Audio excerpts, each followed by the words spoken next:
Bingo Blitz rules. If your bingo has ads in it, That's not a bingo. if it doesn't have the coolest tournaments, mini games, and the most breathtaking design, Nope, not a bingo. if your bingo moment makes you feel so excited that you just want to burst in joy and scream out loud, bingo! Sorry, so you're playing... Bingo Blitz? Now that's a bingo.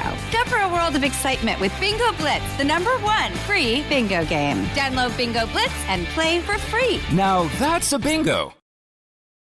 Want to shop Walmart Black Friday deals first? Walmart Plus members get early access to our hottest deals. Join now and get 50% off a 1-year annual membership.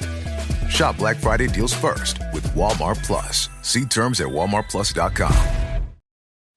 Let's hang out. Let's hang out. And let's talk about what lessons about. Let's hang out. And let's listen to two lesbians shout. Let's hang out. Let's hang out.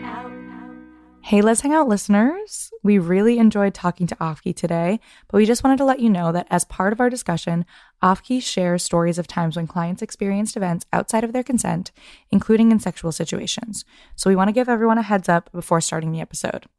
But we hope you enjoy our conversation. Hey everyone, and welcome back to Let's Hang Out, the podcast where what do you say to taking chances? What do you say to jumping off the I was edge? not expecting You weren't that ready at for some all. Celine. I know. At all. I know. At No all. one was ready for Celine in this episode. But I was. I was ready. I was going with the risk theme and I think it was going to work for me. So that's what I landed on. Sorry, give me 1 second.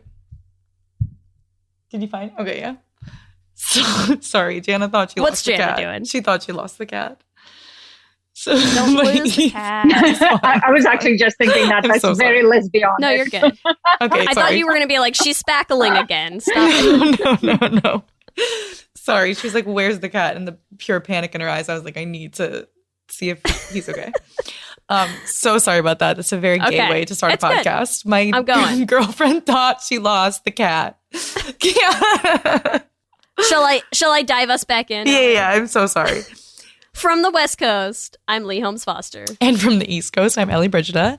To those of you who have been with us through this whole journey, thank you as always for listening. If you're a new listener, welcome. We're excited to have you here. Here's what's happening this week.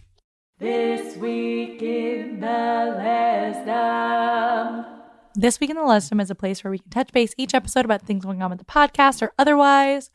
We want to remind you all that our Trova trip to Croatia is coming up in September. We have 13 spots already filled, which means there are 5 left. You can sign up at bit.ly/LesDoCroatia. The last day to sign up is July 23rd. We also want to remind everyone in season 6, we are releasing monthly bonus Patreon episodes, and it is that day for our next one to release. So if you want to go up, our 9th episode is available for our patrons right now on Loving Annabelle. We had a time.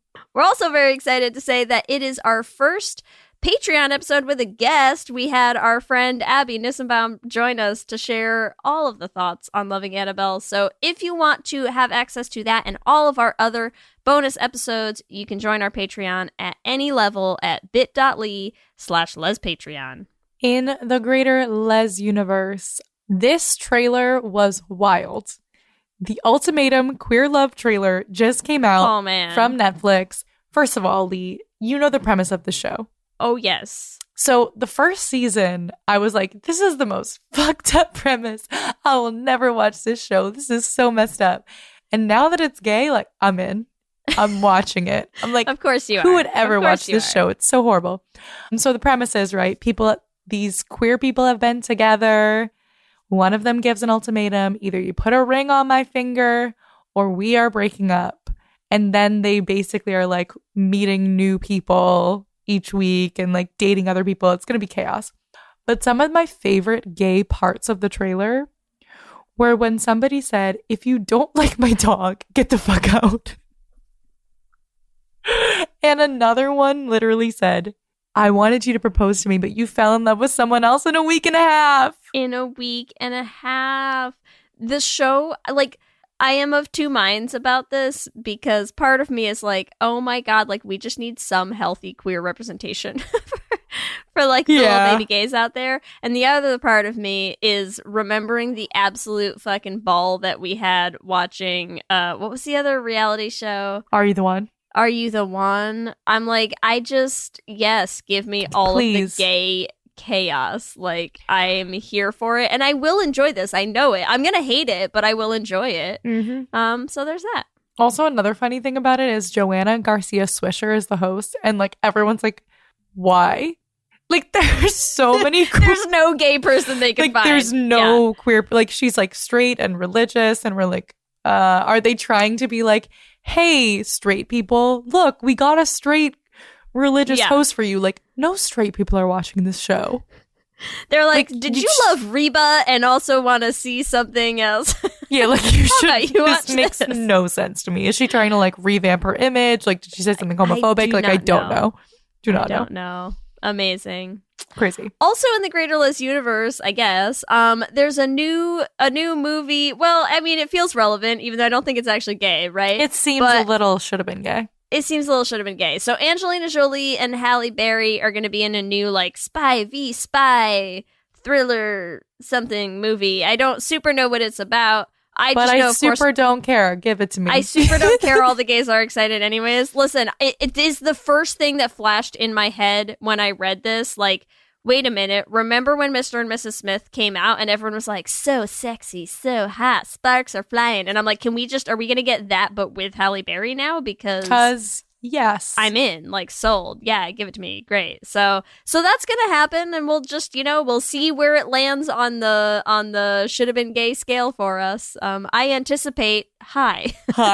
Also, I hear that Pedro Pascal is going to be in what's being billed as a lesbian road trip movie directed by Ethan Coen. So I also know very little about this. It's called Drive Away Dolls. I know Beanie Feldstein's going to be in it. Love that. Matt Damon's going to be in it. Is Matt Damon playing a lesbian? Pedro Pascal might be. I hope he does. I hope he does too. So I don't know. That's the news that's been going around this week, and that it's funny that Pedro Pascal's casting announcement is the first I have heard of this lesbian road trip movie. I was like, okay, Pedro Pascal, ally to all lesbians. Ally, yeah, for sure. That's what's happening this week. Back to you, Ellie and Lee. Thanks, Ellie and Lee. We are so excited to bring you episode 18 of season 6. Queering Consent, and we are joined by a very special guest today. We have Avgi Saketopoulou, who is a queer psychoanalyst, professor at New York University, and also the author of Sexuality Beyond Consent, Risk, Race, and Traumatophilia. I should have asked how to say that word, too. Is that correct? That's right. Okay. Traumatophilia. Thank you so much for being here today. Thank you for inviting me. So excited to talk about this. We already said this before we were on air, but I will say this now. 2 of our good friends, Lauren and Nicole, interviewed you on Coming Out Pod. So we're very excited that we get to do the same. Yeah, I had so much fun with them. I look forward to this today. Yes. So tell us a little bit.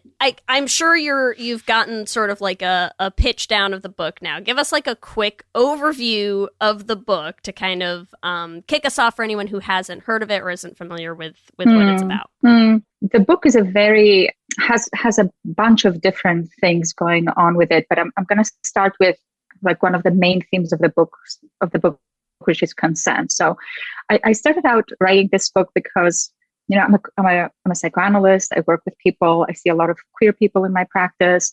And between the queer patients I work with and also some of the experiences that I see kind of like in the general culture, it's become very clear, I think, to many of us that the ways that we think about consent just doesn't work.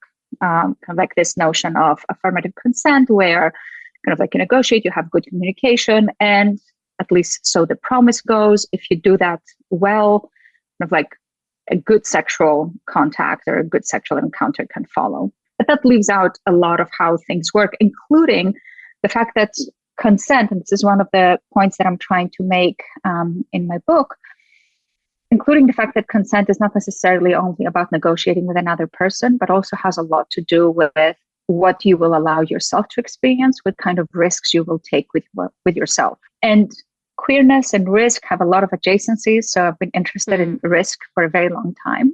So I start with trying to map a different way of thinking about consent, which I call limit consent, which has less to do with trying to patrol one's borders and more to do with what happens when one kind of like throws oneself into experience, when one begins to take risks, not with the other person's boundaries, but with one's own boundaries, which is not necessarily the way we usually think about consent. Usually we understand it as an interpersonal negotiation. I start from there and like proceed to explore a number of different topics, some of which we may talk about today. One of them being like what technically in the book I call perversion, and I will call perversion here too, to speak about sexualities that are not necessarily pathological, but which kind of like play with affects and experiences that we don't usually understand as sexual, like disgust or humiliation, or kind of like racial debasement, which is one of the topics in the book that I talk about quite a bit. And more generally, sexualities that are brushing up against trauma. There's a lot in there. But my first question to you is from towards the beginning of what you said, which is, you said how we talk about consent isn't working, or like something like that. Like, what to you isn't working? What doesn't work? Well, consent, at least the way that we think about consent, like say through the Me Too movement, which has made it possible, if not shown us how necessary it is to be able to think about boundaries and the respect of boundaries. But at the same time, that way of understanding what consensual negotiations mean begins to set up this, what I think is really a fantasy, that if you and I are beginning to like try to figure out how we're going to have, say, an erotic encounter, the fantasy goes, you ask me what I want, I tell you what I don't want. Like, I have full access to myself, to what will activate me, to what will be exciting. I communicate that to you. And then the two of us play kind of like sexually within these limits. But the fact is that psychic life doesn't work like that. It doesn't necessarily apply that what we discuss now will come to materialize to be true in like half an hour from now, or even 2 minutes from now. And kind of like how one gets both triggered, but also like excited, or kind of like having experiences that are not necessarily about being a good and safe experience, but an experience that ushers in something new. Like transformational experiences are not guaranteed by safety. Something else makes transformational experiences happen. Do you feel like that's, I'm just like thinking about this, do you feel like that's like more strangers versus partners? Do you know what I mean? Where it's like, you think about, I don't know, even thinking about like the first time you might have kissed someone and like they didn't know it was coming. That was not really consented to in the definition of what you're saying of consent. But there's something exciting about not knowing that the thing is going to happen. That's sort of what you're talking about here. In part, I'm talking about that. Like in your example, like part of what is exciting is that something happens that is not something that you have necessarily like controlled or anticipated, and it happens and it brings a certain kind of thrill and a frisson that you didn't quite expect. But there's also like other kinds of experiences. I'm not talking just about sexual experiences in the sense of like having sex or having a sexual encounter. I'm also talking about certain encounters with art that can feel extremely, can stun us, can like really throw us for a loop, where you may become obsessed with a piece of art, or become really preoccupied with a movie or with film or with a piece of theater. Like in the book, I talk about having become quite preoccupied with a theatrical piece. And in many ways, things that we become transfixed about happen in what I've come to describe as they're at the border of our consent. I'm not talking about consent that is violated, where you say, I don't want to do that, and somebody's pushing you to do that. But I am talking about things that are at the border of where you sense that something is happening, you sense that you might be willing to experience something, and it opens up to a space of something that is unexpected. Maybe you have a good kiss, maybe you have a terrible kiss, maybe you have a kiss that reminds you of some really bad experience.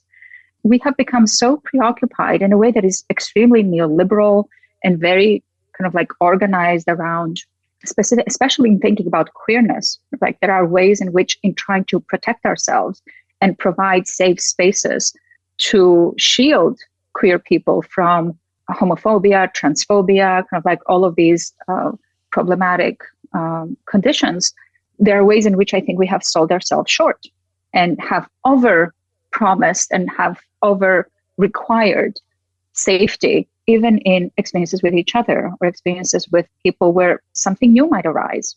So one of the arguments that I'm really interested in the book is kind of like what happens when you dare experiment and innovate and invent outside of the conditions of safety. And that's kind of what I'm playing with in the book. Yeah, that's so interesting too. This idea, like, I wish I had written it. I wish I could write faster. You had said something about like safety not guaranteeing like a certain type of experience or something. And I think that like it's so interesting because I know you talk a lot in the book about sort of, you know, like as you're saying, like the overlap between a lot of these things with the idea of queerness, right? Or and the experience of queerness and of a lot of queer people. And there's something that jumped out at me about that because I feel like most queer people, I mean, again, like we always hesitate to say like all, right? But like I think most queer people can relate to the idea of like at a certain point, like you had to come out, you had to make what wasn't the safe choice, right? Like we're all sort of familiar with the idea of like growing up in a very heteronormative, heterocentric society, in a patriarchal society, right? And of having to make a choice at some point to say like, actually what I want isn't the safe thing, right? Like, and granted, I mean that's doing that in the context of like, I'm choosing for myself to a certain extent, but I think that there's something that like almost immediately like jumps out at me about that concept of like safety not being the be all and end all, I think, for queer people, like from the get go, right? Like step one of your gay journey is is like letting go of some of that idea of safety and like and stepping outside already of norms and of expectations and you know, like of sort of all of that. So I think that like there's immediately things that I think, you know, it probably jump out, I think, to a lot of queer folks of saying like, oh, yes, yes, I can hear something that I'm relating to in that idea, like, you know, regardless of I think everything else that we're probably about to dive into as well. No, that's a great jumping point because I mean, what you're bringing up already situates us beyond the domain of like just feeling safe and comfortable. So there's already kind of like built into queerness a preparedness to confront some things that will be difficult. But here's where I think it gets tricky. I think in the effort to own these kinds of experiences and these kinds of desires and to step into one's queerness, part of what happens, I think not infrequently, is one lets go of kind of like one branch of safety and swings over to another branch. And that other branch is the how to be queer, like what is a respectable queer desire, kind of like, and we can talk about like respectability politics, we can talk about homonormativity, transnormativity. So it's not like we kind of like let go of our investments to safety and just expose ourselves completely. Like we substitute for different forms of safety. So one thing that I should kind of like make very clear is that part of what I'm speaking about is not just kind of like taking risks so that you actually live your true self or that you actually engage with your desire in the way that you need to. I'm talking even more so than that. I'm stretching this even further than that to say that there are so many ways in which we are told and taught that experiences that are overwhelming are not good for you. Therefore, kind of like you can take risks, you can experiment, but if it becomes too much, you need to stop. And in this book, I'm interested about experiences that actually feel overwhelming and which can feel crushing, not necessarily in the sense of like feeling crushed and damaged, but crushing of what you think you understand about yourself, crushing your identity, crushing your sense of like, oh, I thought I wanted this, but now I am before something that actually startles me about myself. And that's not exactly something that one can consent to or anticipate ahead of time. That's why I'm in a way going after consent with such passion, because if you're going to go after experiences of that sort, you're in a different domain. Yes. Yeah. No, and it's, I mean, again, I'm I feel like I should come with like a PSA on this episode, because I know you talked to Lauren and Nicole, and I know like Lauren and I say a lot that like we are both like very vanilla people. So I feel like we always, I'm gonna like I'm easing my way in. I'm gonna ease my way in. And because something else that like immediately jumped out at me, Ellie, when you were talking about just the idea, just even from like a very bare bones like starting point of like kissing someone without like asking permission first, right? You've never done that. I feel like I'm just kidding. You're gonna say you always ask. I've a signed consent form. Yeah. No. Yeah. I know, but I think what immediately like, and again, maybe this is just because you and I are like giant like media representation nerds and we have our favorites, and you know, everyone listening knows what our favorites are. Some of you probably have already clocked where I'm going with this, but I will walk you through, Avgi, in case you're not familiar with it.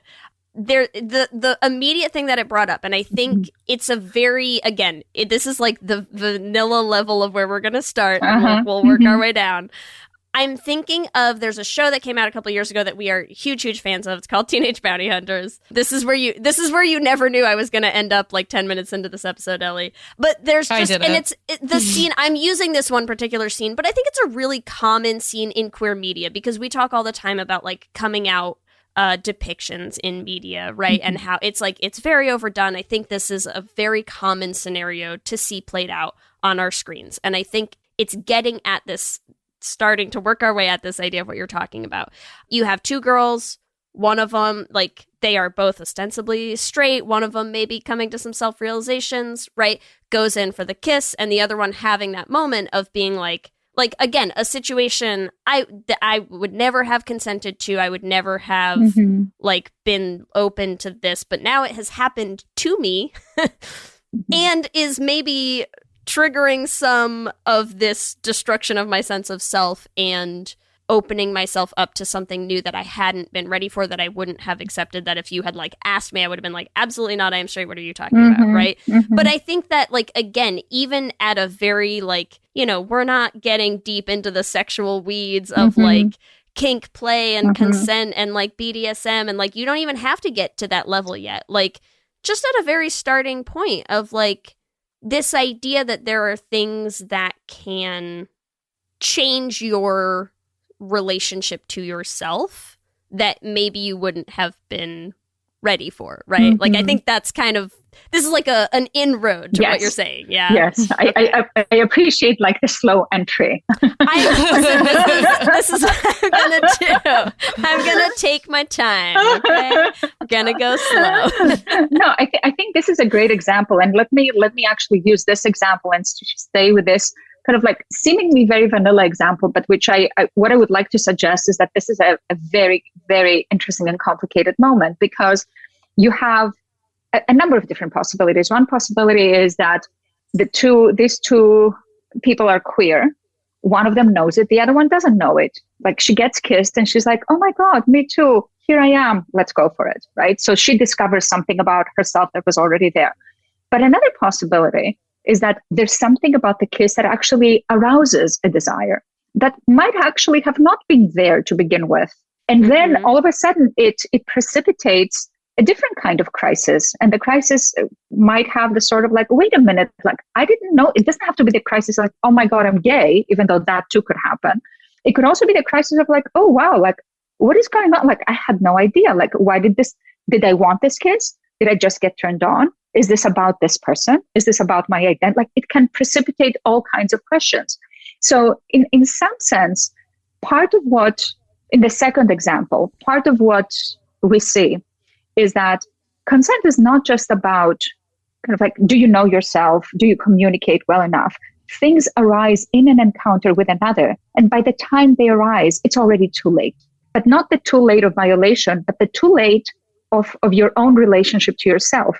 And it is that strange time component, that strange temporality that is that that's actually, I think, queer time. That's how queer time works. It's kind of like it's always too late, and it's either too early or too late. In literally everything for queer people. No, I don't mean Queers only exist in the past and the future, never right now. Exactly. I mean, that's, I'm thinking of the work of Catherine von Stockton, who writes about the queer child, that the queer child grows up sideways, is the phrasing that she uses to say that it's only retroactively that you can recognize something that may have been there, right? So there's something about time that is not linear. And affirmative consent wants linear time. You know it, there's time A, there's time B. I think what happens with queer time, which is not just the time of queers, but also like the kind of like the strangeness of psychic time, is that it doesn't always happen. You can't always predict it, and it doesn't always happen in real at the real moment. Yeah. It's so interesting to talk about it that way, because I feel like, something we talk obviously a lot about on the show is like how much of queer people's childhoods to like our own childhoods, I feel like you have them twice, right? There's like the childhood as you live it, and then there's the childhood as you look back on it and everything makes more sense to you. That like they're not the same, right? Like they're not the same thing. Like my childhood looking back will never be what my childhood was when I was living it, because I didn't know so many things at the time that I know now, Yeah. And so it's like there's something, I love that idea of like queer time, like it's not a linear thing, and it's not always happening as it's happening. Some of it's happening after it's happened. But it's happening again because you're going back to it, and like that's so true. It's weird though. It's like when I was learning how to skateboard, I didn't know I was gay. That's weird. Weird.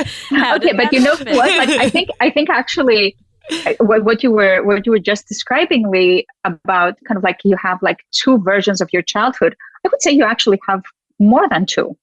Like, because let's say, so you come out as a lesbian, and you look back and you're like, oh my God, it was all there. And then you come out, you're like, well, I'm actually more on the butch end of things. Then other things get rewritten. Then you decide you're going to be on T. Maybe you will transition, maybe you won't, maybe you're non-binary, maybe now you're identified as trans masc. Now you have yet a different version of your childhood. Yeah. So there's something about these kinds of like rewritings, which are kind of like, I think that those of us who are queer kind of like can resonate with them very quickly. Like, oh yeah, I know that. Like, even skateboarding feels different if you think of yourself as, right? Even in that respect. But I think that they also have some resonances outside of queer experience, but queerness has a certain kind of adjacency to them. Like it's more porous to them. It's more raw. And therefore, like, I think it's much more familiar to us. But that's, that what you're just saying too, it also opens up a whole bunch of stuff too about like just this idea that like a lot of our life, I think, is about somehow rewriting our history and our paths that like got us here, because it's also like something else that's bringing up, and just because I know it is something else that you talk about in the book that we might talk about as well, is like as someone with two young children, right? Like so much of becoming a parent and having and raising children is that same process, and like it's not necessarily related to queerness, but it's a lot of like revisiting your childhood and re-examining and relearning and re-talking about all of these things. And I think the reason that I think that's interesting in this context, in terms of how it relates to this discussion, is actually twofold. One of them because I know you have a chapter in the book where you talk about some of the consent and playing around consent that kids do sort of naturally, but also because I think you talk a lot about trauma, and I think a lot of like, re-examining our childhood is really about examining our own trauma, whether it's big T trauma or little T trauma, whatever it is. Like, I don't think anyone comes out of their life without any unscathed. Trauma. That's right. That's right. So I think there's a lot of that sense of trying to figure out like how do you relate to your own trauma and to your own childhood and all of that. Yeah. I mean, in some ways, I'm gonna go in a bit nerdy here for a moment, if you'll allow me. Please. So this is an idea that I want to like flesh out that comes from psychoanalytic thinking, and it's the idea of it's called afterwardsness, and it's the following idea. So we were just talking about like how you kind of like you, for example, transition. You look back on your childhood, and then it makes sense in a different way. But let's stay with your example Lee, about being a parent. So you are in a certain kind of engagement with your children, and then you come to realize that things that happened in your childhood that you have taken as a given, you would never do with your children.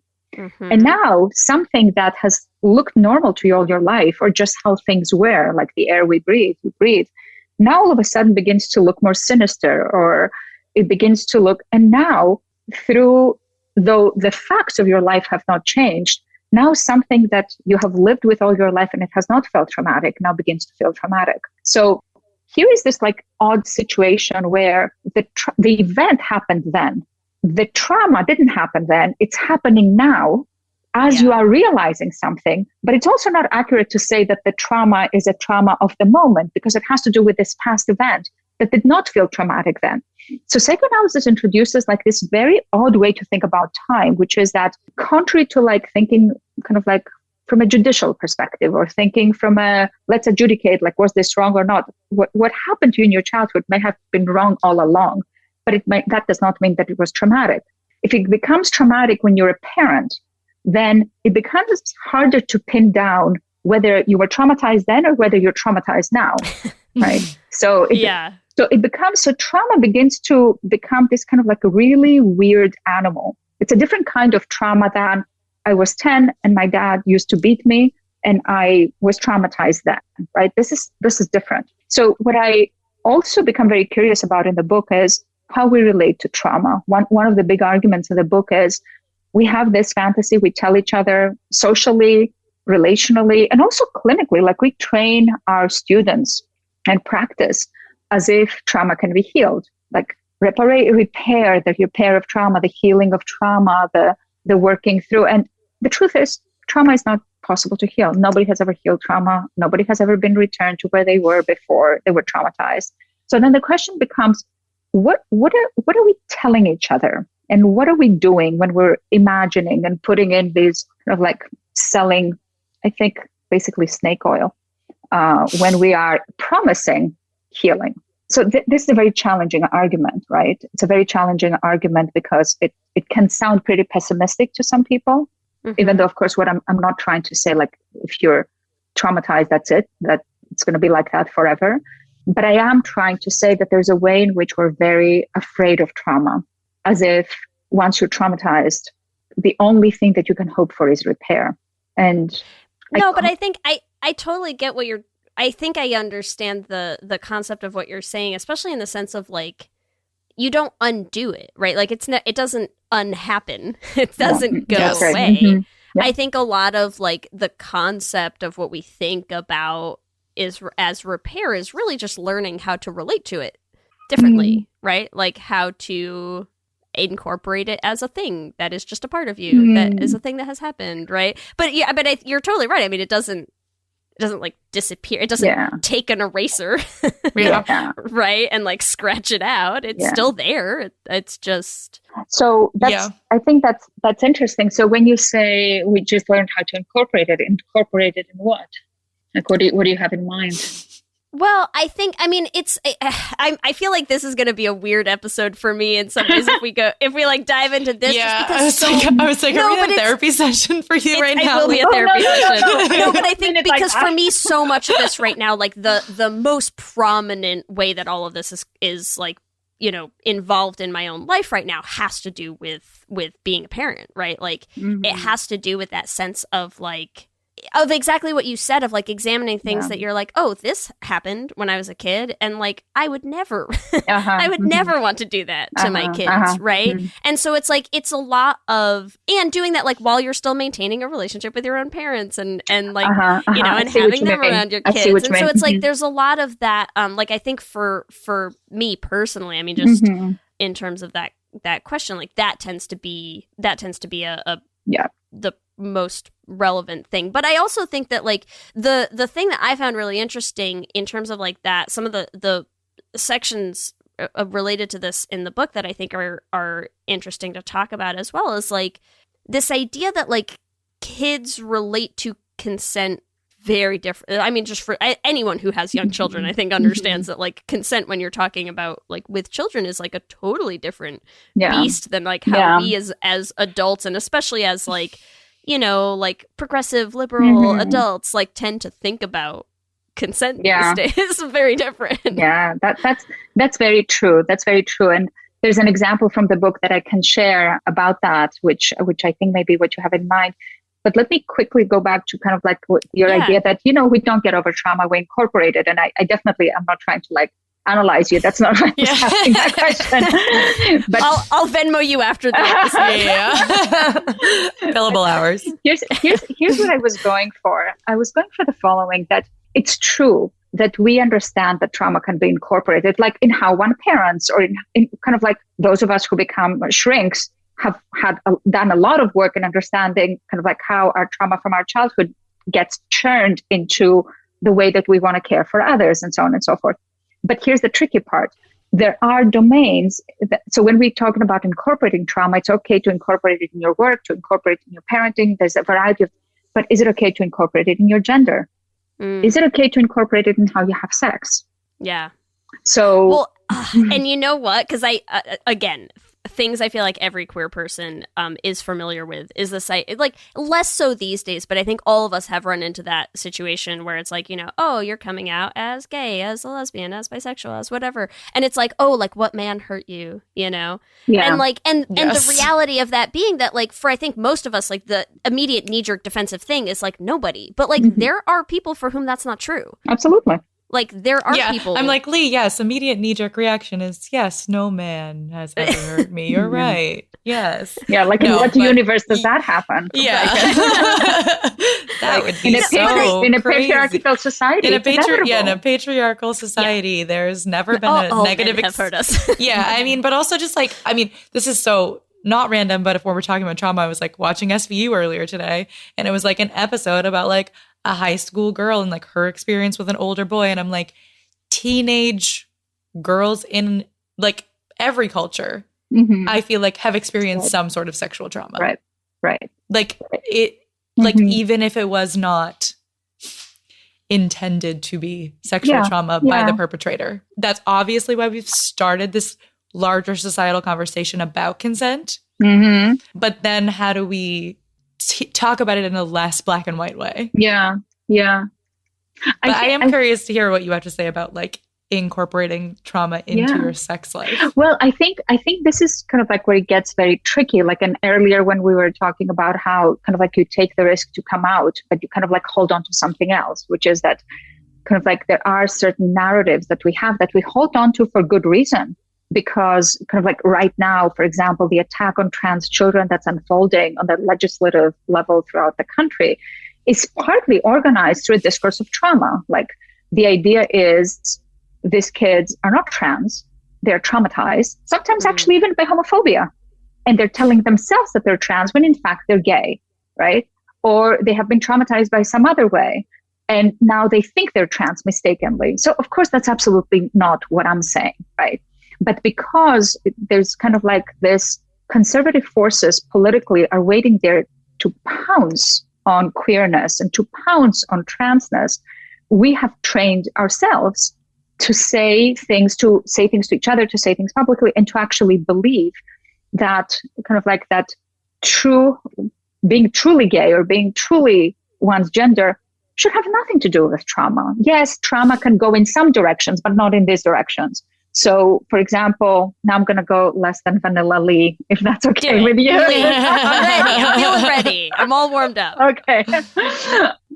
You know, like somebody has had like a sexually abusive experience and now they like to do rape play, right?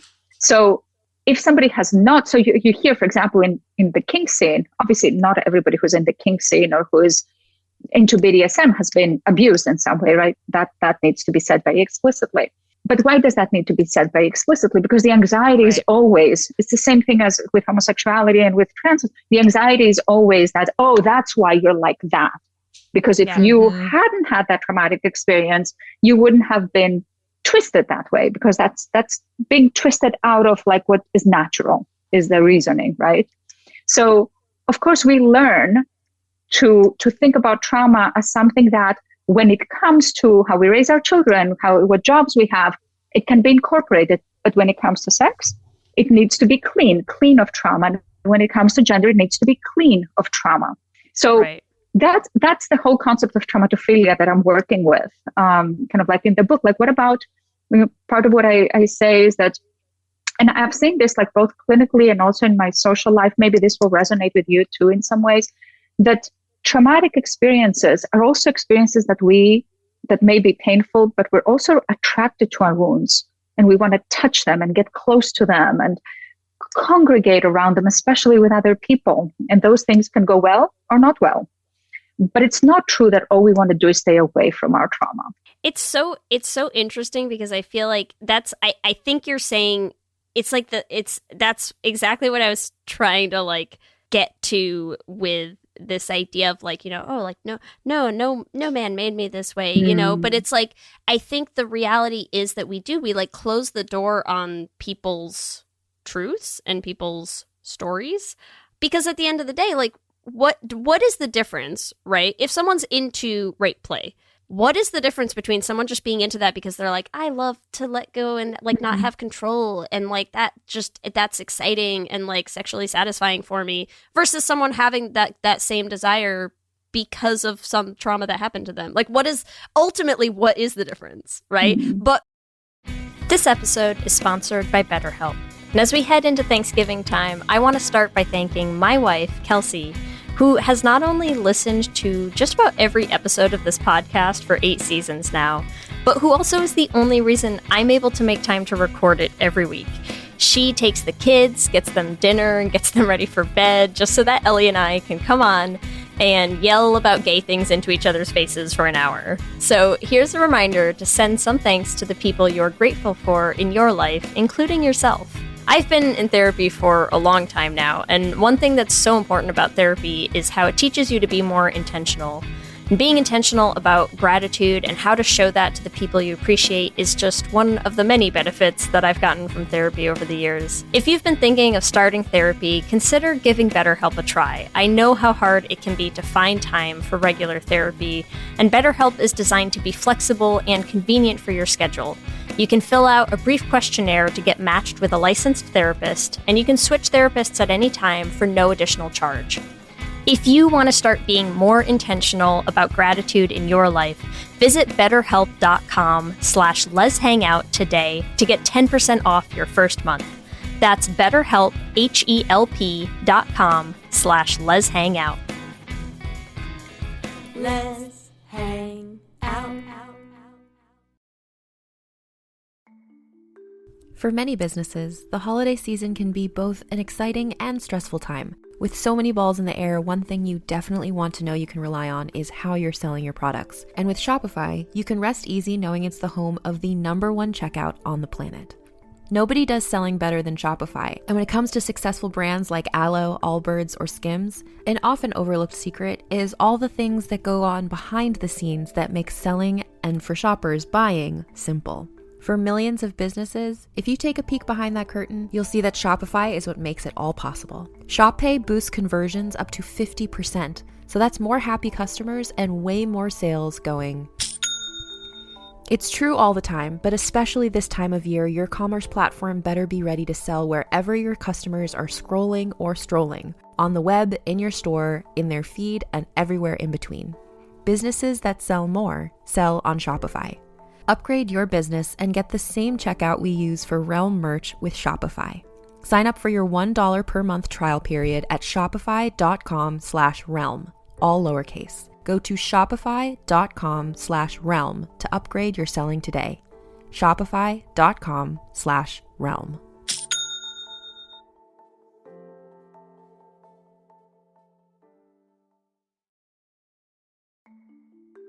For many businesses, the holiday season can be both an exciting and stressful time. With so many balls in the air, one thing you definitely want to know you can rely on is how you're selling your products. And with Shopify, you can rest easy knowing it's the home of the #1 checkout on the planet. Nobody does selling better than Shopify. And when it comes to successful brands like Aloe, Allbirds, or Skims, an often overlooked secret is all the things that go on behind the scenes that make selling and, for shoppers, buying simple. For millions of businesses, if you take a peek behind that curtain, you'll see that Shopify is what makes it all possible. Shop Pay boosts conversions up to 50%, so that's more happy customers and way more sales going. It's true all the time, but especially this time of year, your commerce platform better be ready to sell wherever your customers are scrolling or strolling, on the web, in your store, in their feed, and everywhere in between. Businesses that sell more sell on Shopify. Upgrade your business and get the same checkout we use for Realm merch with Shopify. Sign up for your $1 per month trial period at shopify.com/realm, all lowercase. Go to shopify.com/realm to upgrade your selling today. Shopify.com/realm.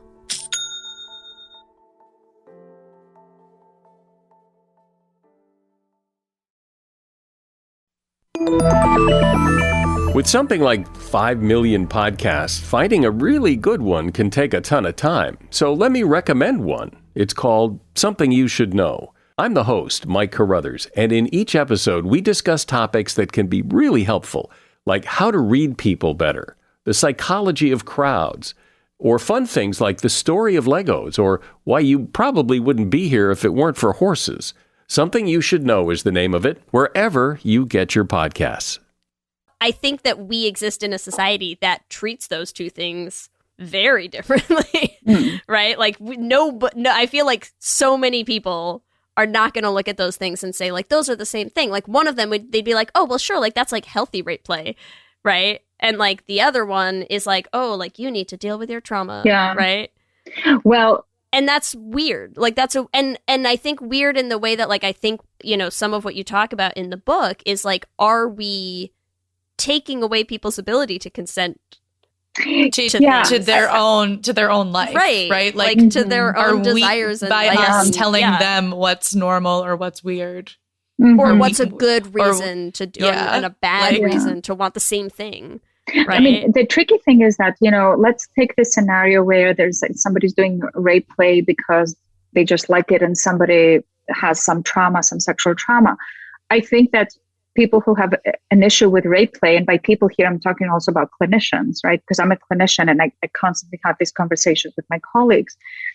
They would say that person is traumatized too. You just haven't gotten to it yet. Or it's the trauma of patriarchy. I mean, if that's your framework, you're going to be looking for trauma, whether the other person claims it or not. I mean, that's what's happening with trans kids. Dismissive thing in and of itself, right? That's what's happening with trans kids right now. Like, all trans kids, according to these clinicians and to these legislators, are traumatized, at the very least, by a culture that wants to transition them against their will, is how the logic goes, right? Yeah. Well, and it's, you know, the other thing that's like sitting up here in my mind while we talk, well, because we've come back to this idea a couple times, I think, in the context of consent, in the context of like that, it's fascinating because I think it gets into the same idea too of, like, you know, this idea of, like, consent to things that break you down a little bit, right?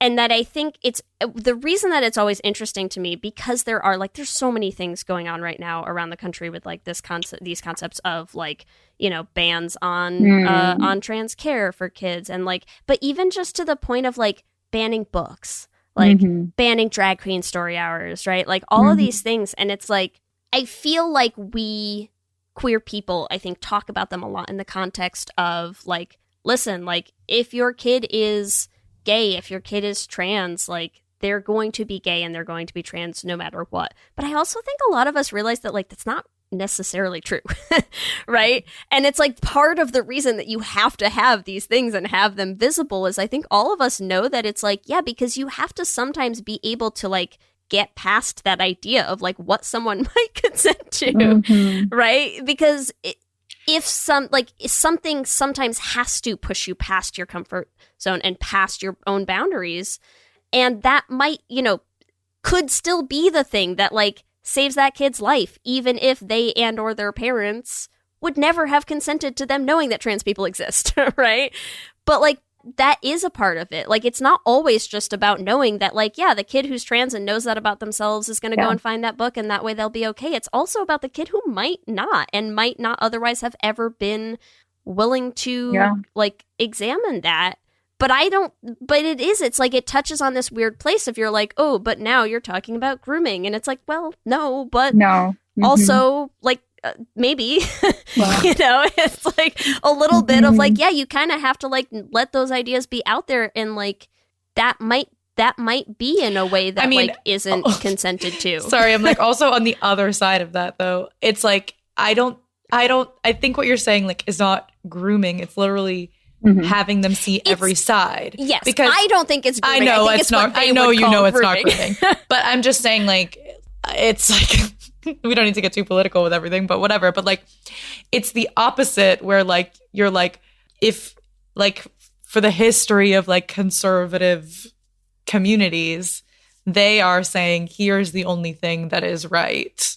Like that's and I think that to me is grooming. Right. The reason that I think it's like sticking with me right now is because they play on the idea of consent a lot, right? Like there's a lot of conservative use of the idea of consent these days. Yes. That's dangerous. Yes. And it gets used in dangerous ways. And I think that like if you can see the possibility for danger in it there, of course there's a possibility of whether it's danger or even just abuse. Well, yeah, like abuse or even just like lacking, right? In other areas. Like it, yeah. You're just saying like not as full of a life. That's what you're saying. When you say lacking, yes, yeah. Of like missing, you know, we've been talking missing about out on experiences that you might not have had if you were like, well, I'm only going to do the things that are within this that box are safe. Yes, that I agreed to. Yeah. So yeah, I think there are ways in which we are all more aware of the idea of consent as a limitation than we like to pretend otherwise sometimes in our you know most politically correct discourses. Yeah. And certainly right now, as you were saying, right now the whole idea about restricting, I mean, in the UK they closed down the Tavistock clinic, and they closed it down because kind of like legally the decision, kind of like the whole debate legally was, can kids consent to hormone blockers? I mean, eventually the court said this is between kids and their doctors and their families. They're not a legislative issue, but the Tavistock clinic closed anyway. So I think that you're right to point out that consent is kind of like, in the way that it is talked about, it's an extremely conservative concept. And I think it's an extremely dangerous concept for queer life, especially. And trans kids is one example. But let's also go back to this question of like experiences that, you know, when you were both saying there are ways in which as queers, we know that consent is more complicated. But what about kind of like, so one of the really challenging examples that I use in the book is the example of race play. So kind of like in the course of writing the book, I was approached by a Black activist who I interview and who talks to me about his experiences with wanting to be racially humiliated by a white woman. So then the question becomes, is this some kind of like interiorization of white supremacy? Is this some self-hatred? Like if somebody wants to be play raped, is there an equivalency there with race? And if not, why not? And here is where kind of like questions of consent begin to get more conservative. So kind of like I think the edgier the topic is and the harder it is, the more conservative we become about consent. So as queer people, which I think is so interesting. Yeah. I mean, this man was telling me about having gone to professional dominatrixes and asking them to racially humiliating them, white women, and they would say no. Yeah. And he would like, would you shit on me? And he would like, yes. but I won't call you racial slurs. So it's interesting, right? So it's interesting, like where it is that the line is drawn. And I mean, everybody draws a line wherever they want to draw it in their personal life or in their professional life or whatever. But conceptually, the issue is interesting in terms of consent. Oh, man. Yeah. We went right in. We just yes, I'm sorry, you can 40 take minutes out into the episode. No, No, but it's so you can take that out if you No, we'll leave it in. It's No, just absolutely not. I mean, the point but it's is so that it's hard interesting. for us to talk about, clearly. Well, especially us as like two white people. But I think it's like it's the thing that is interesting about it to me is I think there are a lot of ways in which queer people understand the idea of pushing against norms and boundaries, and then there are ways in which we very much do not. Right. Mm-hmm. And sometimes in ways in which I feel like almost the queer community sometimes can be like even more aggressive about like self-policing ourselves. Policing, yes. Mm-hmm. Absolutely. And specifically because you are you almost can't get away from this kind of respectability game of like, oh yeah, sure, like we're queer people, but like we're the good queer people, like we're not the ones who are going to make you feel uncomfortable about stuff, like not too uncomfortable, like just like a little bit of discomfort. but like I also think it's like I like how we like talk about the queer community as just like, yes, everyone. It's so not. But like it also depends on like what part of the queer community you are being policed by. Exactly. Like there's certain parts of the queer community that would be like, you didn't go far enough in this radical discussion, or they would be like, you push the boundaries too much and like you're canceled. You know what I mean? Like there's like and there's like all kinds of people in between. But I think that that queer people as a whole, I'm going to make a blanket statement about your blanket statement. I do think that queer people as a whole, I think we tend to have a very strong idea of where your cis het white society places us on their discomfort scale. Do you know what I mean? I think we tend to know that it's like, okay, how's this for an example? Like Kelsey and I joke all the time that we are like, oh my God, yes, please introduce us to your like straight white Midwestern parents. Like we are gateway gays. We are like easy to digest, right? Like we're lesbians, but we're married and we're monogamous and we have children and we have like normal, like everyday jobs, right? Like, we know where we stand on the scale of like where queer people fall on the cishet scale of like how uncomfortable will you make me feel about things. Yes. And we are nowhere near the level of like, oh yeah, like let's talk about like blurring lines of consent and rape play and like race play. Like we're, there's a distance between us and that. And we know that every queer person kind of knows where to put yourself on the scale of like, how much is this pushing against societal norms, right? Like, I think that's what I'm getting at, I guess. But I would say also that different queers also have different levels of comfort with that pushing and different kinds of investments in exploring themselves and telling their own stories versus accommodating other people's discomfort, including queer people's. Like, we are not a homogeneous community by any means. We're talking about ourselves in broad brush strokes, absolutely, and we're not. But I also, what I think is, and maybe as a next place to land on in the discussion, I do think it's what I hope, or what I think. What I love sometimes about the queer community is that I also think that like we tend to be more comfortable being the people to push those boundaries further and further out, right?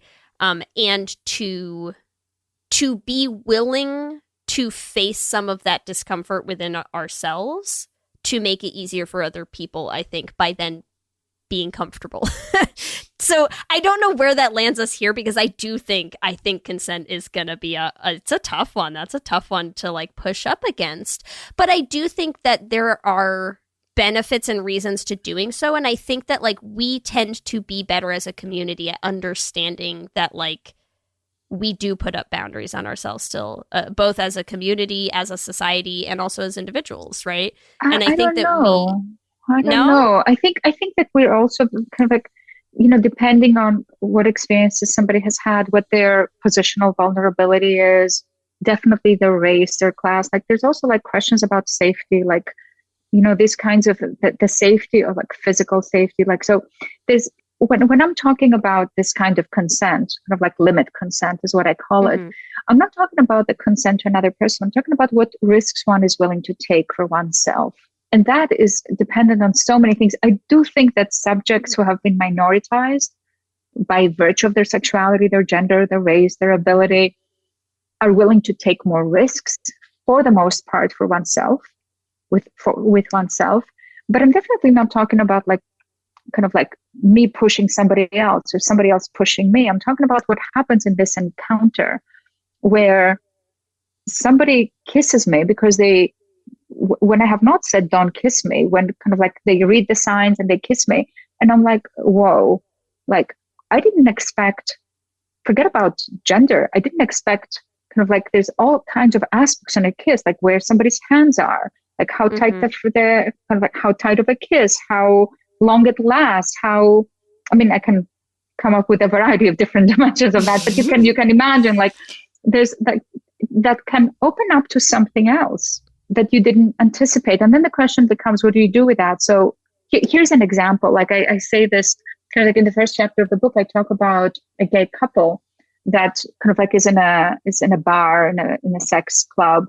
And they are, I think they're having sex in a sling, something like that, but they're having sex in a sling. And this man walks in and he's wearing a jockstrap and he's kind of like, it's dirty. He's kind of disgusting. He smells, his hair is greasy.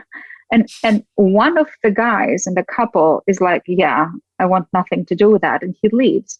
And the other guy who stays behind, who's my patient, and I write about this case with his permission, tells me that he totally does not see this coming, but he ends up having sex with this man. And he has like this spectacular experience where he feels like he's blown up in pieces.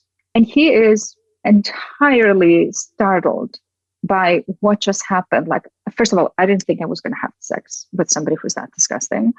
B, what does this disgusting aspect have to do with this experience that I have? And now what do I do with myself? So this is not a violation. This is not, but it's also not something that he consented to in the sense of like he was planning on it. Some desire opens up in his body and he just goes with it. Yeah. And I think that's the most important part, which I think we've been talking about, is like everything we're talking about with consent is we're not talking about violations, like direct violations of consent. Yeah. And I feel like that's very clear. I think the idea of what you like, I feel like it's the flip side of what you said at the beginning, right? That it's like safety is not a guarantee of like a good encounter or a satisfying encounter. I feel like the same thing, like encounters that happen beyond or outside the realm of consent are not a guarantee of a violation. That's right. That's like right. It's sort of it's allowing for this sense of like life is messy, right? Like I think so many of the things that you've said in this conversation kind of come down to like consent as the way that we treat it exists in this fantasy world where like everything is clear cut and black and white and known in advance and able to be prepped for and planned around and discussed and agreed to, and like that's not life. Like that's not how life is. And I think that there has to be those two things, right? That like safety doesn't guarantee your happiness and something happening without your consent isn't a guarantee that you won't enjoy it sometimes, right? Like whether it's like this is the best thing that's ever happened to me or just like, oh, that happened, right? But I think that it's like that's a messy conversation. That's a messy conversation to have. It is a messy conversation also because something that happens at the border of your consent could end up being problematic. It could end up traumatizing you or hurting you. And, that's part of the mess. So one of the examples in the book comes from the work of Tim Dean, who is this kind of like, he's a queer theorist and he's also a gay man who described his experience of having gone to, I want to say kink alert ahead for a moment, of having gone to a sex club.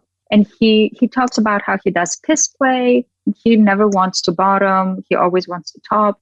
And in this particular night, this kind of like stranger kind of like pulls him back to the back of the bar.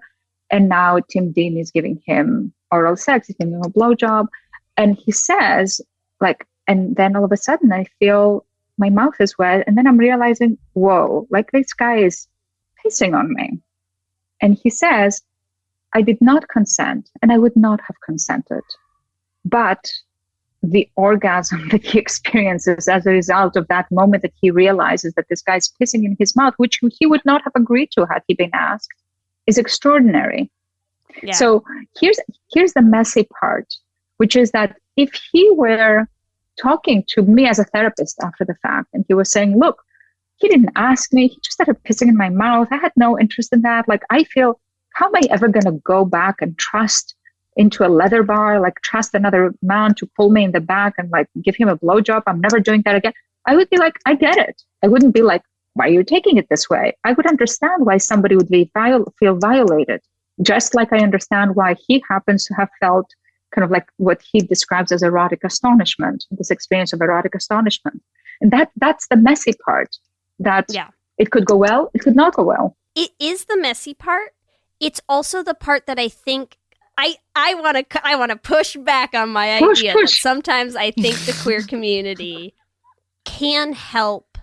Normalize is not the right word. I don't know what the right word I want to use here is. But I think, because here's where I think this all seems fascinating to me. And also because maybe some of this is just me, that I'm like, I am an extremely vanilla person, but like I actually don't mind talking about any of this. I'm like fascinated by all of this. I think it's super cool.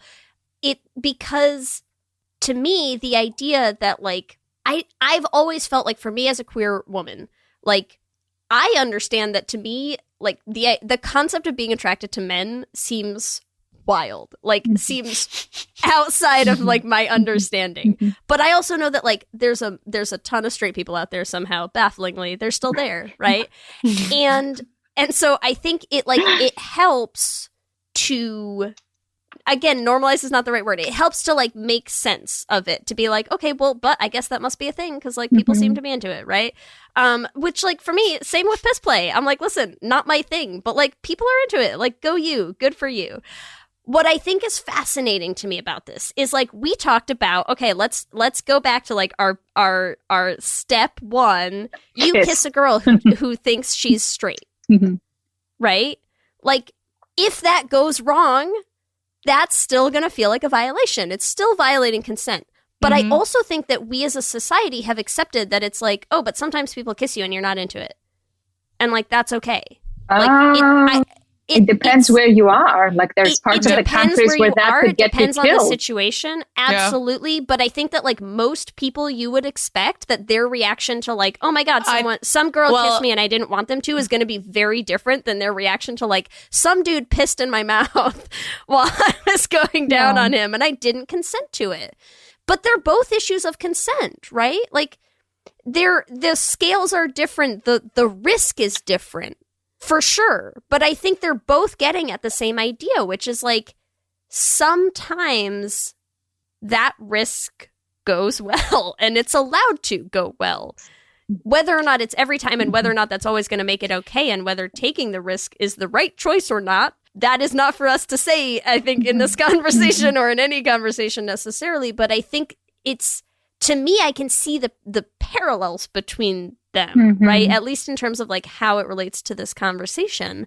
And I think that there is a sense of, there are things that we, I think, have accepted more as a society because you see them more often, right? And that's what I think I mean by that, is just like, I think there are ways that like we as queer people can probably or could be more open to this idea of like consent is messier than we want it to be right now.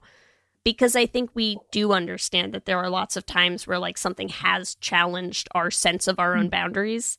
And sometimes there's a payoff to that, right?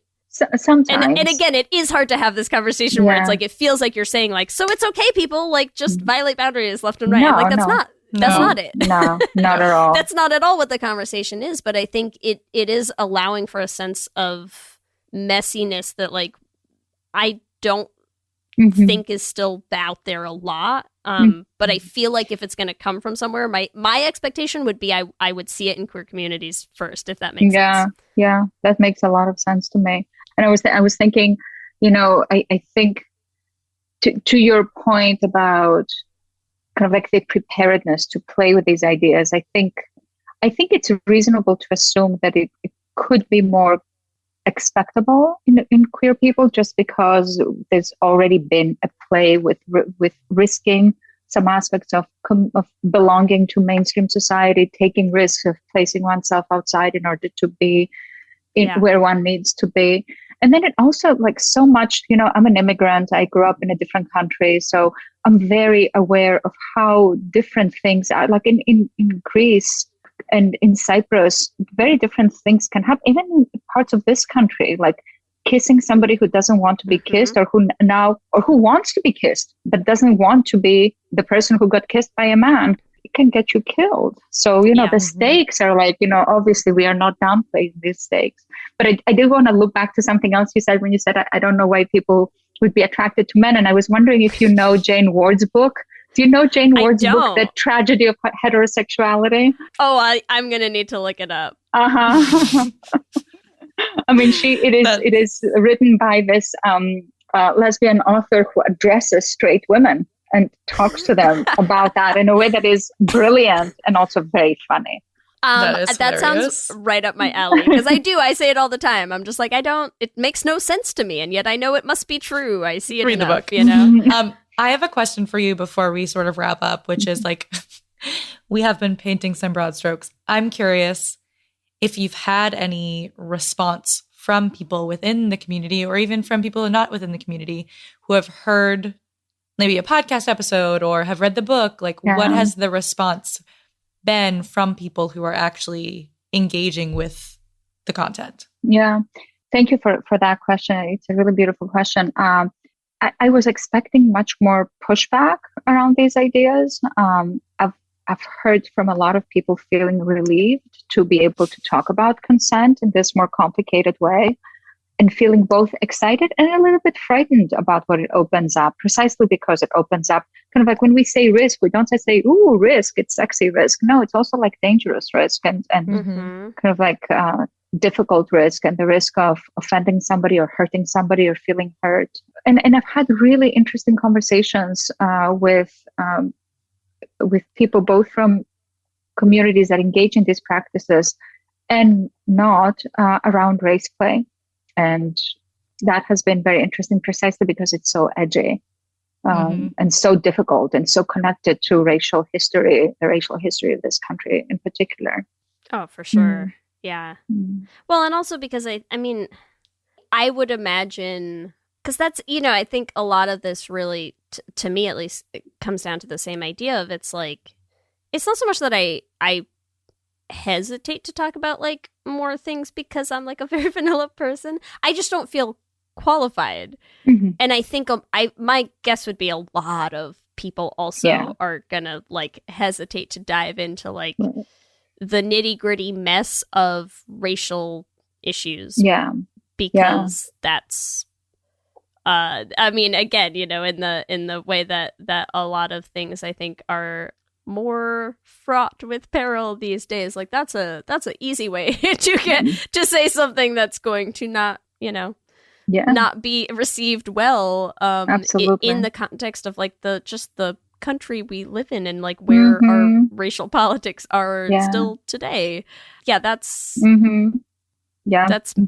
that's a risk I wouldn't take either, realistically. Yes. Because I mean, that's just it's there's like, so I mean, I'm talking like, oh, my little T trauma of childhood and like how that influences my parenting. I mean, that's big trauma. Like that's like a much bigger beast to try to. And I should say that, when I talk about race play in the book, I also talk from my experience with somebody I've interviewed and with a play that I'm working with. So I think, of course, it's incredibly important to be aware of one's positionality in having these conversations. Yeah.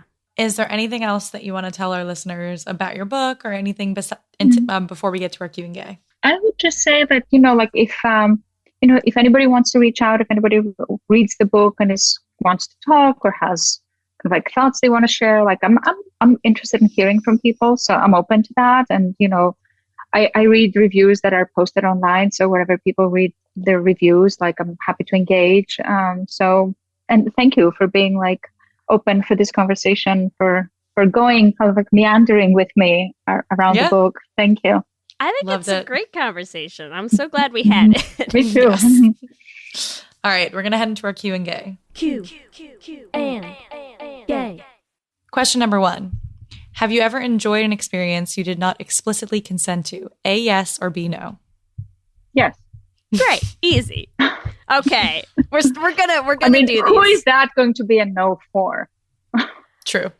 You know what? You never know. You never know. Okay. Someone out there. Okay.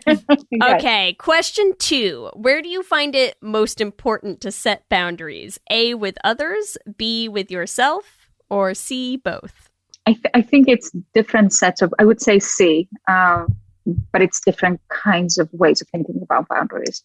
Okay. I know, complicated multiple choice questions, but here we go. I know. It's a complicated topic. Question number 3. Where has dealing with your own trauma come up most in your life? A, therapy, B, parenting, C, friendships, or D, sexuality?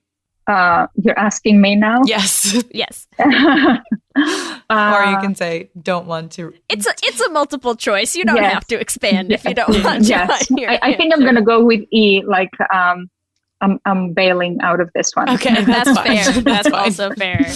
You as the guest get to make up your own Thank you. answers in ways that our Twitter poll users do not. Mm-hmm. Question 4. When you look back at your life, does it make more gay sense? Yes or no? Yes. Beautiful. More queer sense. Yes. Yes. Question number 5, final question. What is most important to you? A, safety, B, excitement, C, pleasure, or D, surprise? E, experience. Ooh, Nice. I like that. All the write-ins. I know. Love it. These are good write-ins this time. Well, again, as we were saying, this Very is complicated hard, multiple choice questions. They're hard multiple choices. I can see that. Yes. Remember, all of you out there, you can give us your own answers to this episode's Q&A questions on our Twitter at Let's Hang Out Pod. Thank you so much for hanging out with us today. This was a beautiful conversation. We've had a blast, Avgi. Can you let our listeners know where they can find you on social media, where they can find the book, all of that? Yeah. I mean, the book is nyupress.com is the best way to get it directly from the publisher, and wherever you get your books in like small bookshops and local bookstores. I am on Instagram at AVGOLIS98, Avgolis98. And if you follow me on Instagram and you want to write to me, and I'll write back. Love it. Amazing. Thank you so much. much. And I know you were just telling us a little off mic real quick. You have another book coming up. Is that something you want to let our listeners know about as well? Sure. I have another book coming up with my co-author, Dr. Anne Pellegrini.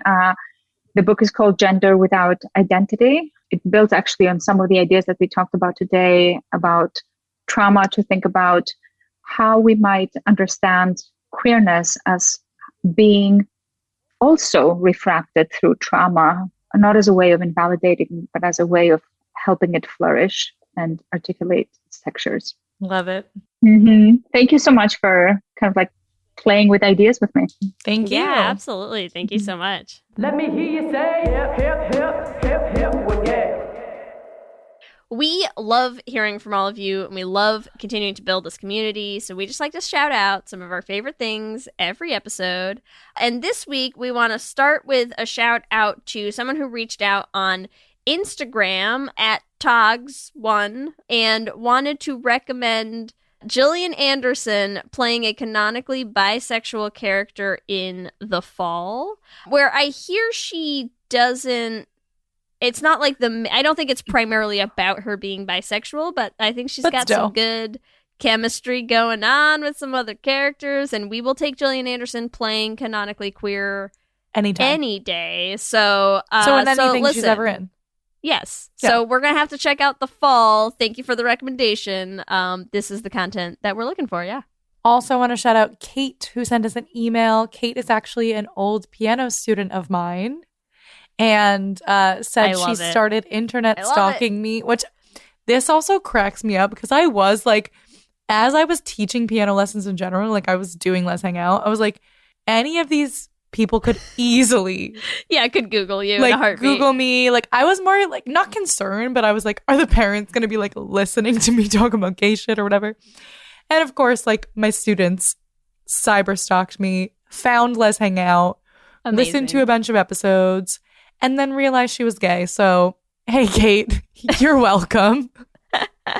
You are welcome.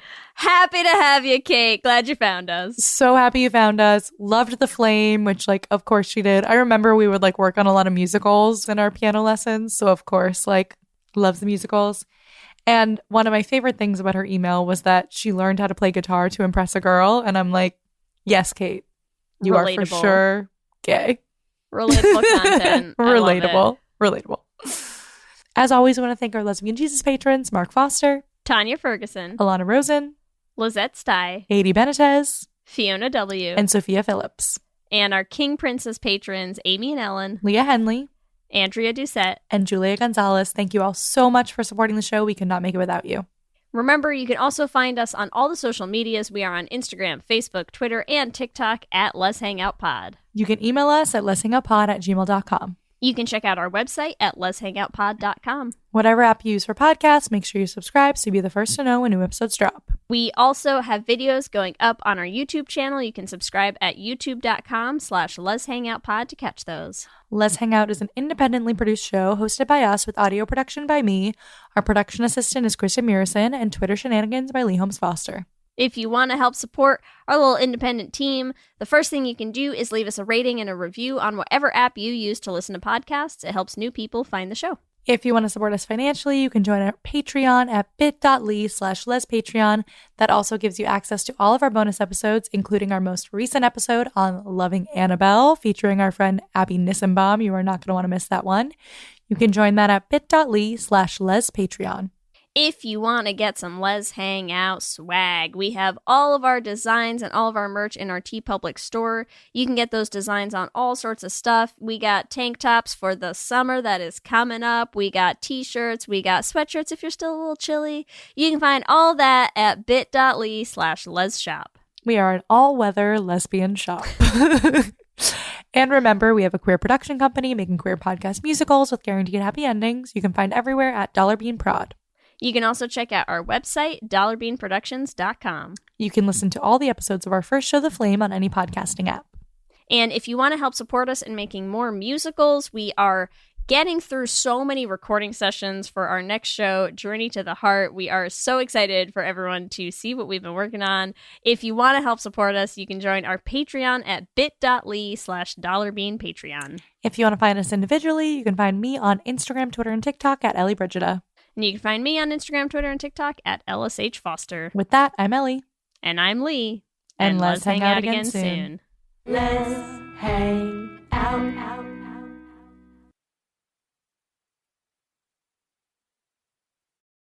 Buffet brawlers, glory holes gone wrong, cannibalistic castration cabins, public poopers? These are just a few of the crazy topics you'll hear covered on Excuse Me, That's Illegal, the pettiest podcast around. Whether you need a break from all that murdery true crime stuff, or just enjoy hearing hilarious stories told in a unique way, I got what you need.